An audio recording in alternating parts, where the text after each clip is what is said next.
Insinyur Soekarno mengatakan bahwa negara Republik Indonesia bukanlah milik kelompok manapun, juga agama atau kelompok dengan adat dan tradisi apapun, melainkan milik kita bersama dari Sabang sampai Merauke. Assalamualaikum warahmatullahi wabarakatuh. Selamat pagi, salam sejahtera bagi kita semua. Shalom, Om Swastiastu, Namo Buddhaya. Dewan juri yang kami hormati, kami muliakan serta kami banggakan. Perkenalkan kami dari tim debat Prof. Mahfud MD, di mana duduk sebagai pembicara kedua pro rekan kami saudari Rizka Alfiani, serta duduk sebagai pembicara ketiga kontra rekan kami saudari Salsa Rahmah Yunita, serta saya duduk sebagai pembicara pertama Zaki Ihsan Edi Ramadhani.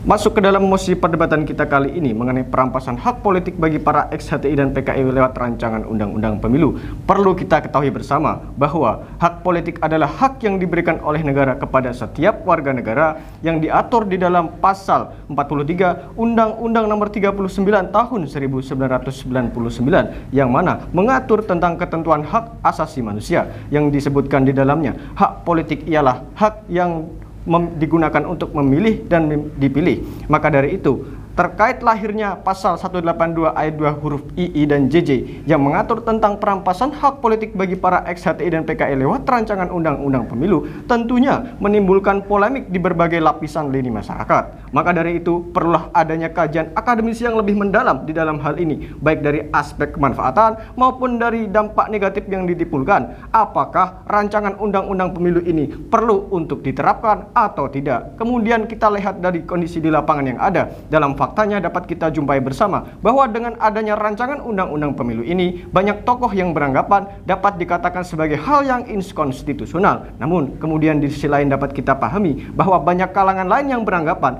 dengan munculnya rancangan Undang-Undang Pemilu ini dapat digunakan sebagai pembentengan terhadap penganut ideologi selain Pancasila untuk masuk di dalam sistem kursi pemerintahan. Maka dari itu, Dewan Juri yang terhormat, kami dari tim debat Prof. Mahfud MD, izinkan kami untuk mengupas mosi tentang perampasan hak politik bagi ex-HTI dan PKI secara tuntas dan lugas. Mengenai hal ini akan disampaikan lebih lanjut oleh pembicara kedua kami dari pembicara pro, dan lebih lanjut kembali akan disampaikan oleh pembicara ketiga kami, pembicara kontra. Terima kasih. Sekian. Wassalamualaikum warahmatullahi wabarakatuh. Salam konstitusi.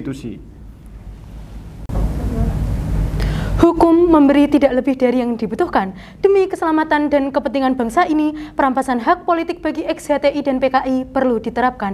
Assalamualaikum warahmatullahi wabarakatuh. Munculnya mosi perdebatan kali ini dilatar belakangi oleh tindakan inkonstitusional yang telah dilakukan oleh PKI dan HTI untuk merubah arah ideologi bangsa ini menjadi ideologi yang berpaham komunis dan khilafah. Dengan demikian, untuk mencegah tindakan ini terjadi kembali, pemerintah merumuskan rancangan undang-undang sebagai bentuk representasi pemerintah untuk melindungi ideologi bangsa dengan menerapkan aturan perampasan hak politik bagi ex-HTI dan PKI. Perlu kami tegaskan sekali lagi bahwa lahirnya rancangan Undang-Undang Pemilu bermuara pada gerakan G30 SPKI dan baiat yang telah dilakukan oleh anggota HTI. Dengan demikian, perlu adanya regulasi hukum yang tepat dan jelas untuk menghindari ex-anggota HTI dan PKI duduk mengisi jabatan pemerintahan. Berbicara mengenai perampasan hak politik ex-HTI dan PKI, maka perlu kita tilik kembali pasal 28J ayat 2 Undang-Undang Dasar Negara Republik Indonesia tahun 1945 yang menyatakan bahwa dalam menjalankan hak dan kebebasannya, setiap orang wajib tunduk kepada pembatasan yang ditetapkan undang-undang dengan maksud semata-mata untuk menghormati dan menjunjung hak dan kebebasan orang lain. Kemudian dipertegas kembali dengan pendapat dari Profesor Mahfud MD bahwa negara Indonesia adalah negara demokrasi berdasarkan prinsip nomokrasi. Artinya, negara menjamin hak dan kebebasan warga negaranya, namun warga negaranya harus tunduk terhadap pembatasan, yakni undang-undang dan nilai-nilai yang berlaku. Dengan demikian, kami sangat menyetujui adanya perampasan hak politik bagi ex-HTI dan PKI. Melihat dari sudut pandang undang-undang partai politik, dalam pasal 1 ayat 1 Undang-Undang Nomor 2 tahun 2011 menyatakan, partai politik adalah suatu organisasi yang bersifat nasional yang dibentuk oleh sekelompok warga negara Indonesia dengan tujuan untuk memelihara keutuhan NKRI berdasarkan Pancasila dan Undang-Undang Dasar Negara Republik Indonesia tahun 1945 yang dipertegas kembali dengan Undang-Undang Undang-Undang Organisasi Masyarakat, di mana pasal 2 Undang-Undang Nomor 17 Tahun 2013 menyatakan asas organisasi masyarakat tidak boleh bertentangan dengan Pancasila dan Undang-Undang Dasar Negara Republik Indonesia tahun 1945.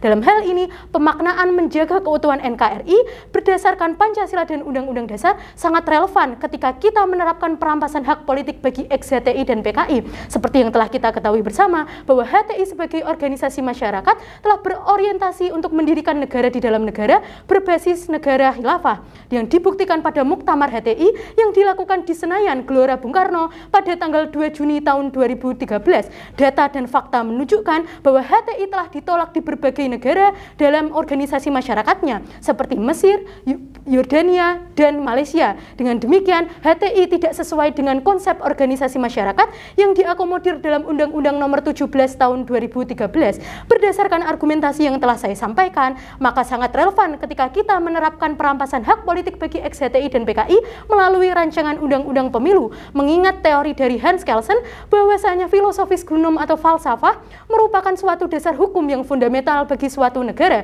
Dalam kaitannya, hal ini adalah Pancasila sebagai sumber dari segala sumber hukum tidak boleh diubah baik dalam bentuk maupun nilai-nilai yang terkandung di dalamnya. Ketika kita menelisik kembali adanya pernyataan Insinyur Soekarno mengenai jangan sekali-kali melupakan sejarah atau jas merah, bahwa rekam jejak PKI telah melakukan 2 kali pemberontakan di Indonesia, baik pemberontakan di Madiun atau G30 SPKI yang mengakibatkan 7 jenderal gugur dalam peristiwa ini. Dengan demikian, perampasan hak politik bagi ex-PKI sangat perlu diterapkan. Berbicara mengenai ius constituendum, bahwa perampasan hak politik bagi ex-HTI dan PKI melalui rancangan Undang-Undang Pemilu merupakan suatu upaya preventif sekaligus represif untuk menangani adanya ideologi-ideologi transnasional yang muncul. Dengan demikian, kami tegaskan sekali lagi bahwa perampasan hak politik bukanlah suatu tindakan inkonstitusional atau melanggar hak asasi manusia, melainkan tindakan konstitusional sebagaimana diakomodir dalam putusan Mahkamah Konstitusi nomor 4/PUU strip 7/2009. Berdasarkan argumentasi-argumentasi yang saya sampaikan secara tegas, lugas, dan mantap, kami mendukung adanya mosi perdebatan kali ini terkait perampasan hak politik bagi ex-HTI dan PKI. Sekian, terima kasih. Wassalamualaikum warahmatullahi wabarakatuh. Salam konstitusi. Hukum diberlakukan tidak lebih dari apa yang diperlukan. Assalamualaikum warahmatullahi wabarakatuh. Berdiri pada posisi kontra dalam mosi perdebatan kali ini, izinkan kami untuk menyampaikan landasan argumentasi kami mengenai perampasan hak politik bagi para ex-HTI dan PKI melalui rancangan Undang-Undang Pemilu. Munculnya mosi perdebatan kali ini dilatar belakangi atas kekhawatiran dari pemerintah yang tidak mampu dalam mengakomodir dan membina ex-HTI dan PKI, sehingga memunculkan rancangan undang-undang yang inkonstitusional yang di dalamnya mengatur mengenai perampasan hak politik bagi warga negara Indonesia yang dulu pernah mengikuti organisasi PKI dan HTI. Kata ex atau mantan dalam mosi perdebatan kali ini dapat diartikan bahwa ex PKI dan HTI tersebut sudah tidak aktif lagi dalam menjalankan organisasi tersebut, dan dapat dikatakan bahwa ex HTI dan PKI tersebut sudah menjadi warga sipil pada umumnya. Lantas, untuk siapakah adanya peraturan mengenai perampasan hak politik bagi para ex HTI dan PKI tersebut diberlakukan? Karena seperti yang kita ketahui, sudah 48 tahun organisasi masyarakat PKI dibubarkan, dan salah satu syarat untuk masuk ke dalam ormas minimal 17 tahun. Oleh karena itu, rancangan undang-undang ini tidak relevan ketika akan diimplementasikan kepada ex PKI, mengingat banyaknya ex PKI yang sudah gugur dan tidak produktif.